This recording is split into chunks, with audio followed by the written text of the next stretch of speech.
அந்த இரண்டில் ஒன்று சிறியதென்றால் எந்த வண்டி ஓடும்? உனை போலே அளவோடு உறவாட வேண்டும்.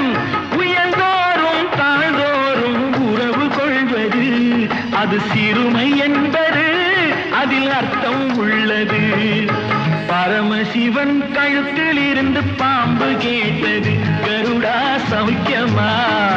யாரும் இருக்கும் இடத்தில் இருந்து கொண்டால் எல்லாம் சௌக்கியமே. கருடன் சொன்னது அதில் அர்த்தம் உள்ளது.